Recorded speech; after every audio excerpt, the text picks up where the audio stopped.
We live in a world of social media, constant communication, blogging. Walking your clientele via social media through, hey, look, we really want to do this. Here's our dialogue on what our next steps look like. Here's what we're doing internally to make a pathway toward a more sustainable future. Welcome to Clothing Coulture, a fashion industry podcast at the intersection of technology and innovation. I'm Emily Lane. And I'm Bret Schnitker. We speak with experts and disruptors who are moving the industry forward and discuss solutions to real industry challenges. Clothing Coulture is produced by Stars Design Group, a global design and production house with more than 30 years of experience. Welcome back to another episode of Clothing Coulture. Today, we're back at the bar. The coffee bar. That's right. Yeah, it's a little early. Yeah. Is it wrong to be at the bar at any time? And probably not. I don't know. Especially when you're having coffee. Yeah, first sign of having a problem is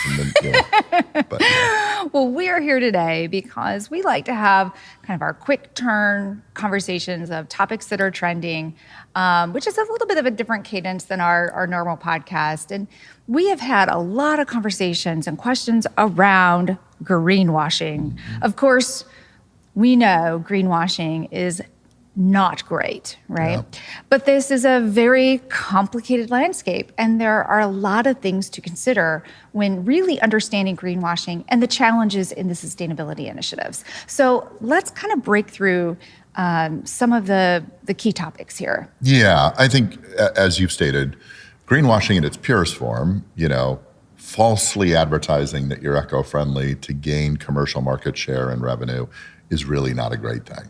And there have been a number of companies that have been kind of slapped on the hand or worse for that. And, I think that it's raised awareness from a consumer level with decision-making on what's truly eco-friendly and what's not. Mm-hmm. When that awareness has been raised, it raises also a very complicated landscape with respect to eco-friendly sustainability carbon credits, because there's so many different ways to view eco-friendliness. Right. And a lot of these various solutions are provide challenges to the other side of it.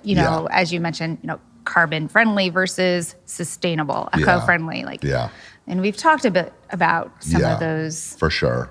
And, awareness is on the rise. 85% of the consumers out there, especially the youth, are saying, look, we'd love to buy eco-friendly. There's no argument, I think, in general, for most logical, sane people that we want to preserve our planet. Yeah. And that sometimes they're willing to pay more. That may not translate always to reality, but in thought process and theory, they're willing to pay a little bit more to have eco-friendly products. As we've talked before, the real challenge is there's just not a ton of eco-friendly materials on the market. Only about 13% of all materials, now that's a little bit on the rise, are really available.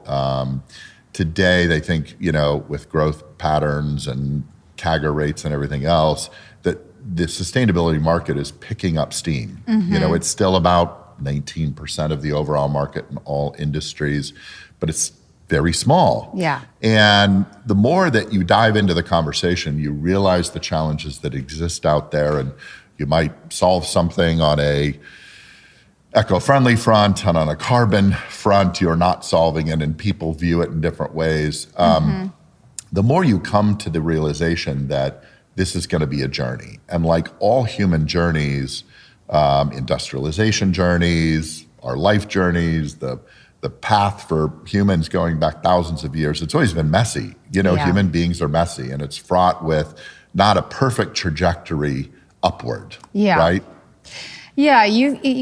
You've mentioned that this is not something you just flip a switch on. I mean, that might be a bit of a misconception among people who are newer in the industry and consumers as well. Why aren't they doing this? And you've addressed a little bit of it in just availability of materials, but there's other challenges in this picture of why it's not just a flip the switch kind of thing. Yeah, for sure. Availability being one of them. And we've talked about that already, but it's just when I've been in conversations, especially with people that aren't in the industry of all ages, but the ones that are more aware of sustainable initiatives are the younger generation, that they really haven't done the research to really understand. They think the reason that we don't have more sustainable products is sustainability requires more effort and more cost, and therefore companies driven by profit don't want to do it. Yeah. They think it's that simple. So just embrace sustainability, do the right thing, and let's move forward.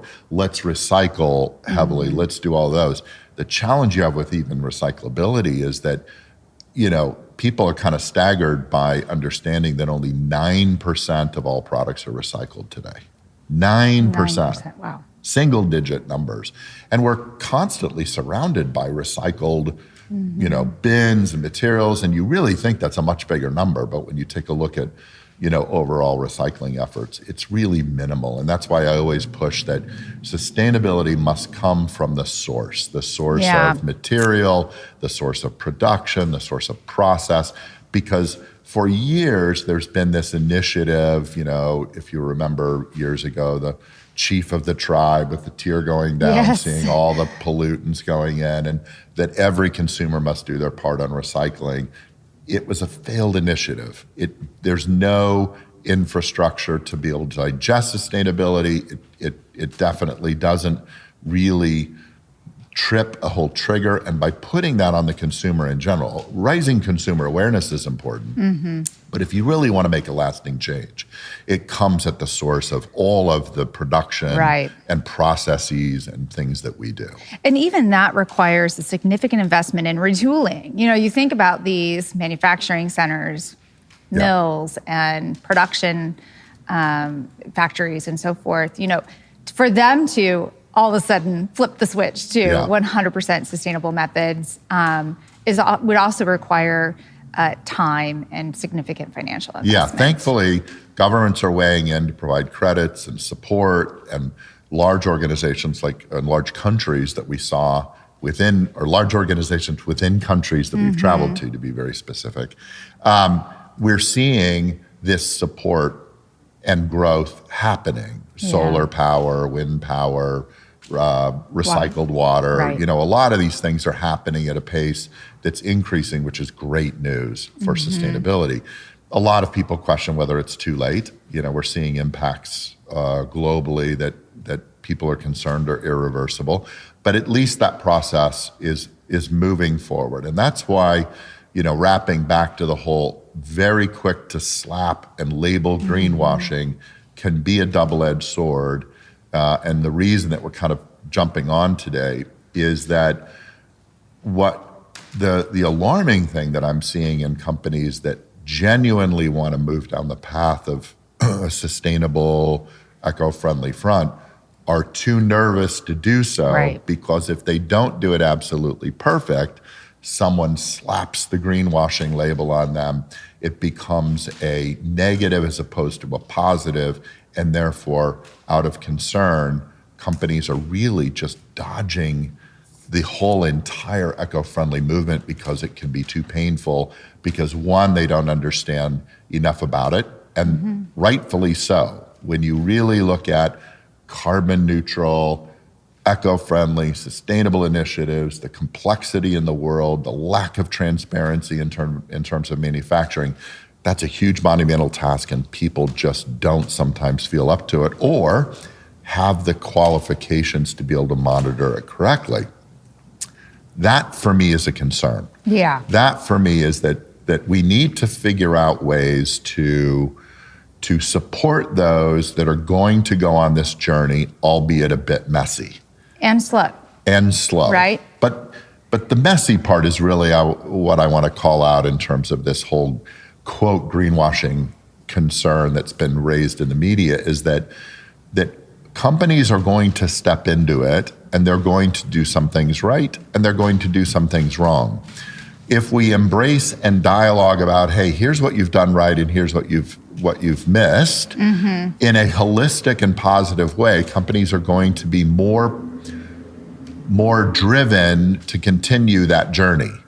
If it impacts them negatively, because they've honestly tried to move down, and I am separating those from people that are blatantly utilizing eco-friendly, Right. initiatives for profit, but people that are generally walking down this path to learn and make progression in there. And then all of a sudden someone comes up and slaps them upside the head for something that wasn't quite right.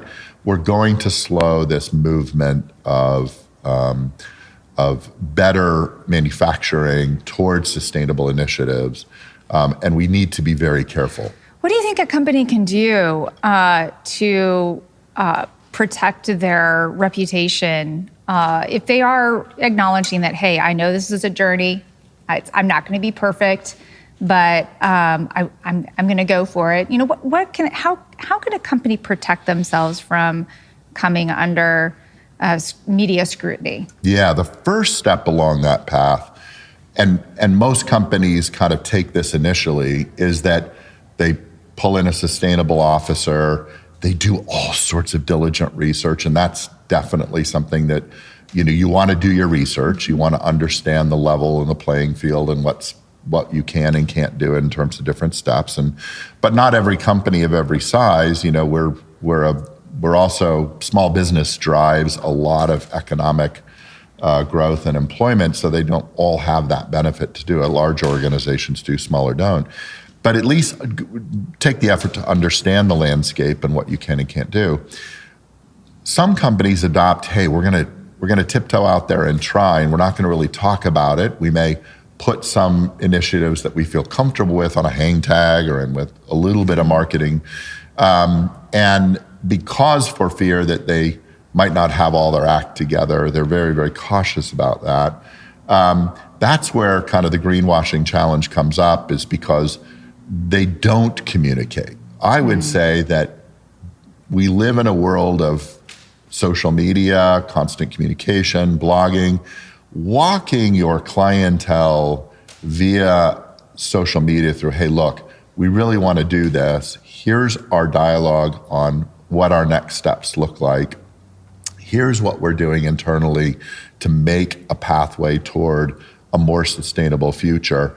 And let the media have some conversations, have dialogue about your process, share with the learnings and the challenges that you're dealing with in terms of that. And I think the constant communication as it relates to a sustainable journey reduces media concern.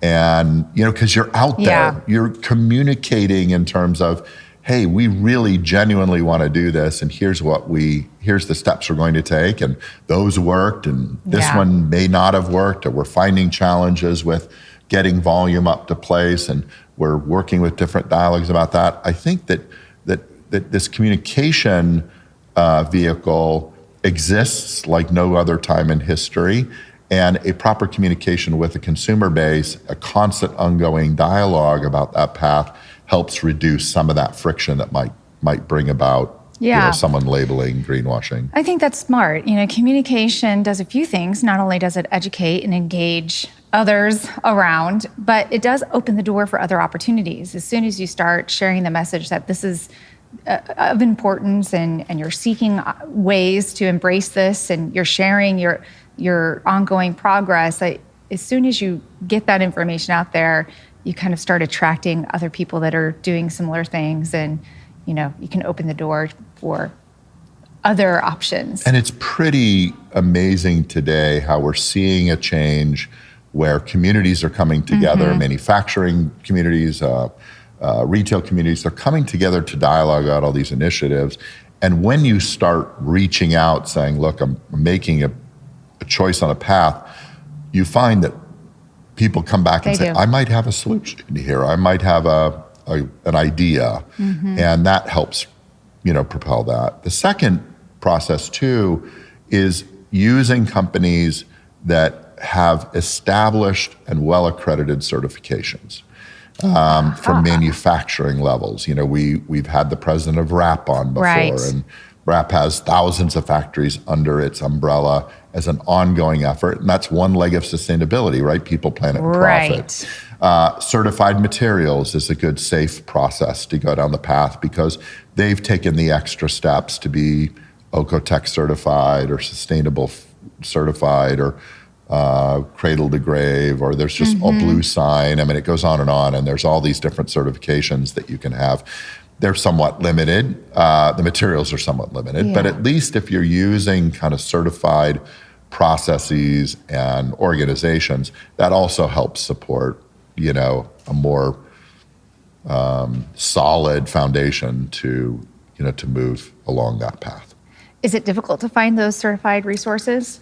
It's not difficult to find. Depending on the overall volume, it's difficult to find. We're finding it's difficult to find the volume and metric tonnage that can balance these larger organizations' needs for eco-friendly or sustainable product. It's just, there is an imbalance today. Right. And we'll be having a upcoming podcast with a super exciting group, CiCLO, that I think is this huge game changer in the industry, where, as I started speaking at the very beginning of our talk here, that it needs to happen at the source. That's something that's happening with CiCLO, and if it can be an additive that doesn't necessarily add a lot of cost, but radically change the eco-friendly nature of synthetics in our environment, reducing microparticulates, allowing things to biodegrade, and it's being done at the source.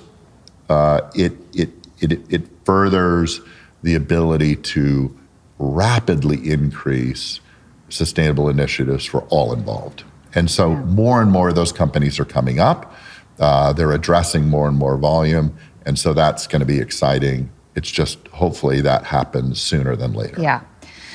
Well, thank you. I think I do want to circle back before we wrap today on that key point too, that the sustainability initiative is bigger than eco-friendly, the people, planet, profit side of it. And I do think that as an industry, we've got the people part really figured out. It's definitely come a very, very long way from years and years ago. Yeah. And I wanted to bring that in as a note because, as you mentioned, having a plan in place that as an organization you are setting up goals to embrace as you go along this journey. Recognizing those multiple pillars and making sure that your plan attacks each one of those pillars will make sure that your sustainability plan is indeed holistic. Yeah, for sure. Any other thoughts? I think it's the more people that embrace this, the more people that jump in, the more that we can show some compassion to those that may not do everything right. Yes. It establishes a dialogue as opposed to a wall, right? Right. The more that we get more people involved, that's kind of the name of the game. Let's all step into it. Let's all continue a dialogue, knowing that some things will be perfect, some things won't. It's perfectly okay after due diligence and understanding, calling out those that are radically violating a sustainable or an eco-friendly kind of stance for profit or gain. That's okay. But also be willing to understand that we live in a gray world. We don't live in black and white. There's all this kind of thing in the middle for people that are going to do things more effectively and less effectively, because it's really based upon a learning curve, I think is going to help us all. Empathy and good intentions. Yeah. Right? Well, thank you for your thoughts today at the bar. And we look forward to future conversations. And thank you for joining us today. Don't forget to subscribe to stay apprised of upcoming episodes of Clothing Culture.